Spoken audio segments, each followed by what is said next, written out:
A photo of a group gathered around a fire. The shot is taken at an angle, as if the 12 people present were engulfed in the flames. Aside from Elias, who holds a non-alcoholic drink, the others have their beer bottles raised as they pose in front of the camera, all smiling. Sarah had posted the photo on Facebook that same night, and now Sam and Elias were searching for the others in the picture. Sarah, May, Steve, and Anna were the only ones Elias already knew beforehand, having met the rest at the party, and after nearly 3 months he had trouble remembering their names. In the dark background, a shadowy image of a house is seen, its architectural style dating back a century, a house from which everything began. The house was full of mirrors. This was the first thing that caught Elias's attention upon entering the house. Every corner he went, he could see his reflection in mirrors mounted on closets, walls, and even the ceiling, all except the mirror room where one could see hundreds of reflections when standing in front of it. The antique clock was the second oddity Elias remembered. It had no hands, and its pendulum stood still. However, between 1 and 1:30 a.m., its bell-like toll echoed, startling everyone. Finally, a black smoke covered the corners and ceiling of some rooms, as if the house had experienced a fire not long ago. Apart from these, no other strange things had happened. May, Elias's Japanese and lesbian classmate, celebrated her new girlfriend's birthday, whom Elias forgot her name. They ate, drank, told scary stories around the fire, and played games. However, Sam couldn't shake off Sarah's sentence. Sarah was talking about seance. Elias reassured him that it was just for fun. All of them had heard stories about the dark secrets of mirrors, how they served as gateways to other worlds, or that the souls of some people after death were imprisoned in mirrors and could be summoned with specific rituals. 3 of them decided to try it, but nothing happened. One of the 3 was Anna, and now Sam and Elias stood in front of her parents' house. Among the people in the photo Elias knew, Anna was the only one who had answered their calls, although not herself, but her mother.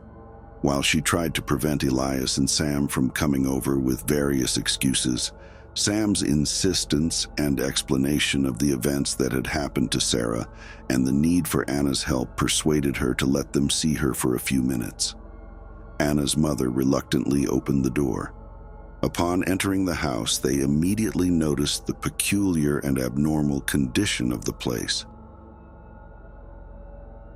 Mirrors' works formed the majority of the home's decoration, but strangely, there was no trace of mirrors, and nothing could be seen except empty frames. Those that could not be removed were covered with white cloths, and this was repeated in the entire house. Anna's mother led them directly to the second floor and to Anna's room. Before entering, Anna's mother made them promise that whatever they saw and heard in the room should not leave this house.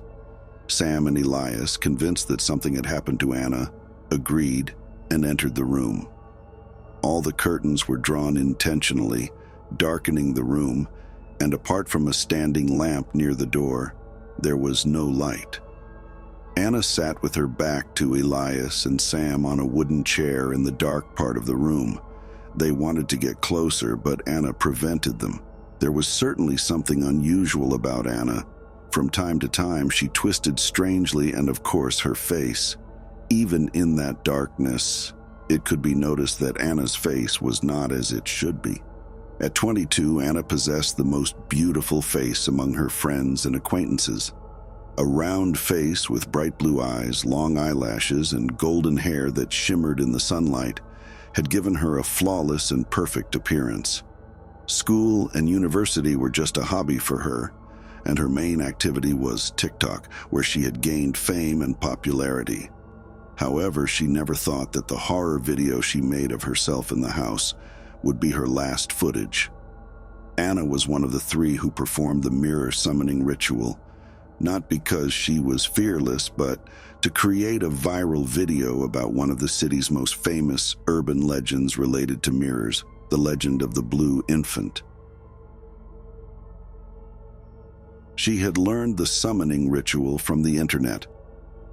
Turning on the phone's camera, she entered the large bathroom of the house. She turned off all the lights and lit only 2 small candles on either side of the mirror. Then, while shaking a doll she had found in the house like a baby, she repeated the name of the blue infant 13 times under her breath.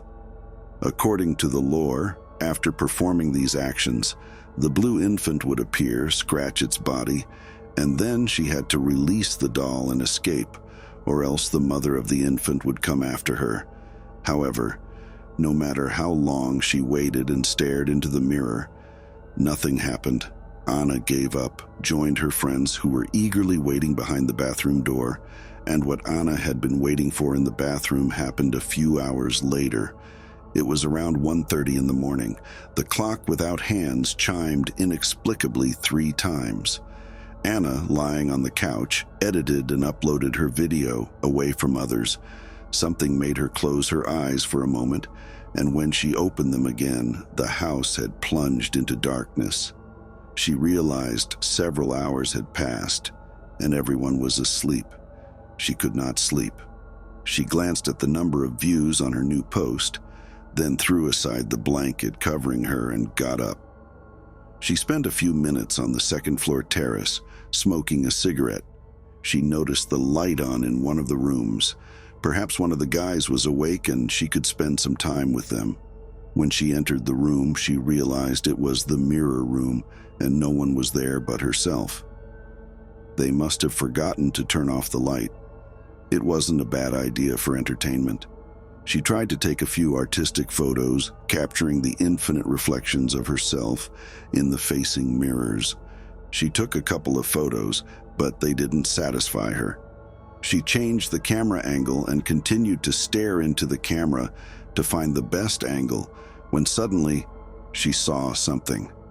Without shaking the phone, she brought her eyes close to the screen to see if she was seeing it correctly. Among the hundreds of images formed between the 2 mirrors, one was different from the others. The hair color was darker, and the neck was more bent, as if it was looking at Anna. Anna got scared and quickly took her eyes off the phone and stared at the mirror. Everything seemed normal, but Anna was frightened and quickly left the room. 2 days after returning from the house, Anna intended to post a new picture on her page, but regretted it because she felt her face lacked its usual beauty and freshness. Maybe it was due to lack of sleep or illness, but no, she felt the same in the following days and weeks. She no longer had a good feeling about her face. Her skin tone and eyes had darkened. Dark circles and wrinkles had appeared under her eyes, and she felt her face was bony and thin. Of course, this was what she saw, and from others. Perspectives, nothing had changed. She had never needed makeup, but now she used them obsessively to regain her beauty. It was futile. That's why she quit her activities on TikTok. In the eye of the others, her obsession towards beauty caused the self-loathing that she felt, but Anna couldn't deny the image she saw of herself in the mirror. Neither Anna nor the others were wrong. What neither of them knew was that the person Anna saw in the mirror was not herself, a truth Anna that discovered in the following days. The first time happened in the bathroom.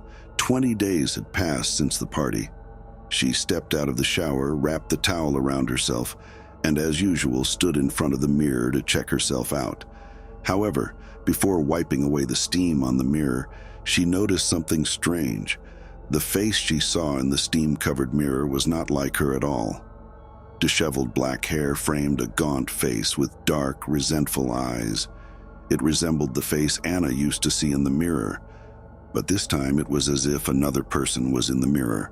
Anna, with hesitation and a hint of fear, wiped away the steam on the mirror. Upon seeing her own face, she breathed a sigh of relief, although she still felt a strange sensation, especially in her cold and lifeless eyes. Several days passed, but it was no longer Anna's face that troubled her. It was a voice coming from within the mirror. the sound of fingers dragging across the mirror's surface. Like everyone else at first, she dismissed and rationalized the sounds until the night she realized that what she pulled weeks ago wasn't just a prank. Something had been summoned. That night, she dimed the room as usual and wore a face mask that covered her entire face. She calmly lay on her bed.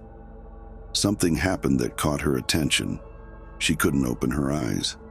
Thinking it was her younger sister that entered her room, without permission as usual, she asked her to leave. The response was silence, followed by the repetition of the sound. This time, she slightly opened one of her eyes and tried to scream at her sister, but her breath got stuck in her chest. The room was dark, but Anna could clearly see a slender feminine hand on the mirror, slowly pulling it down. Everything happened in a split second. She quickly turned on all the lights in the room. Only the sound of Anna's terrified breath could be heard, and there was no trace of the hand inside the mirror. She didn't know if what she had seen was real or just a hallucination, but she was so frightened that after that night, she covered the mirror in her room with a white cloth. A few nights later, Anna woke up with a not-so-loud noise. In the darkness of the room, she noticed the white cloth had fallen from the mirror. She didn't have the courage to look directly, but the memory of what she had seen that night compelled her to cover the mirror again. However, before throwing the cloth over the mirror, she noticed her strange face in the mirror. It seemed even more disheveled than usual, and her face had a twisted expression, not to mention her body, which was not like her at all. Perhaps it was because of the darkness in the room, but when she turned on the light above the mirror, she stared in shock at what was in front of her.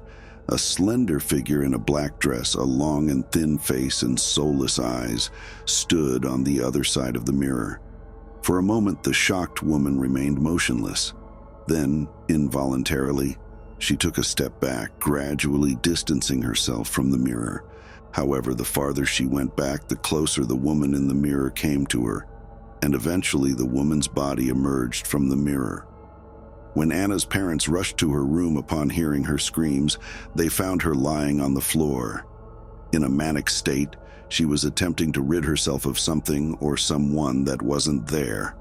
Anna eventually calmed down, but from that day forward, she developed a peculiar obsession. Bizarre contortions afflicted her body. Scars marred her scalp where a portion of her hair had been torn, and she began breaking mirrors. Strange utterances about a woman emerging from the mirror and now residing within her haunted her family. Concerned, her family sought help from a therapist, but Anna's condition remained unimproved until a fateful and horrific event occurred.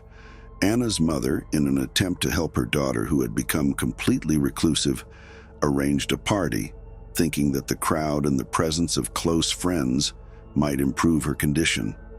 Her mother was right. When Anna descended to the lower floor and faced her friends, she felt better temporarily, forgetting her fears. However, moments later, when she glanced at the mirror, everything changed. Anna no longer saw herself, but only the woman in black, as if the stranger had taken over her entire being. Witnessing this image drove Anna to ultimate madness, and amidst the horrified gazes of her family and friends, she began smashing the mirrors.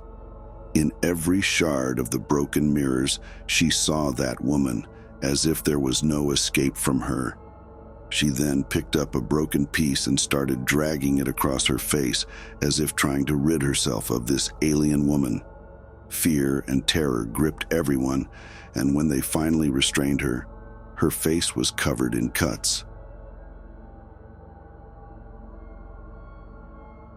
When Sam and Elias came to Anna's house, 3 weeks had passed since that incident and 1 week since her discharge from the hospital. Sam and Elias were the only ones who believed Anna's story about the woman inside the mirror, but unlike her, they knew it had nothing to do with summoning spirits, because Elias and Sarah weren't part of the original 3. Still, they experienced similar events. Now, they were sure that all the events originated from that house, and everyone in the photos was in danger. They needed to find a way to help them without entering the mysterious house. The only solution was to find someone who probably knew more about the house than the three of them, the person who had organized the party and chosen that house. May. May was the first person Elias and Sam had approached, but during their search, they discovered that she had disappeared weeks ago. However, there was still one place they hadn't checked: the house of May's new girlfriend, whose name they now knew was Lisa. Finding Lisa posed a significant challenge, as she wasn't a university student and lived in another city, but it was worth the effort. But how did they intend to save their friends when they didn't know what they were up against? This was the question Anna asked them when she rose from her place and came towards the light for the first time. None of her former beauty remained. The skin around her nose, eyes, and mouth had been severely damaged, and in some places scar wounds had grown. Elias and Sam could only stare at her for a few seconds. Sam had no answer to Anna's question, but Elias seemed to know something, though he wasn't sure. He took a pocket-sized Quran from his shirt pocket, kissed it as Muslims do, placed it on his forehead, and then recited a verse from it. Elias, they and their tribe see you from a place you cannot see. This sentence created an unsettling feeling within Sam and Anna. Sam, who is they referring to? Elias wanted to answer, but his gaze dried up as he looked at a spot under Anna's bed, and fear gripped him. The fact that Elias wasn't sick like his mother had helped him stand up again, but Ayla was still with him wherever he went. Ayla was staring at him from under Anna's bed. Elias was scared, but he firmly held onto his Quran, trying to keep to his faith. As he continued to stare at Allah, he gave Sam the answer. The Satan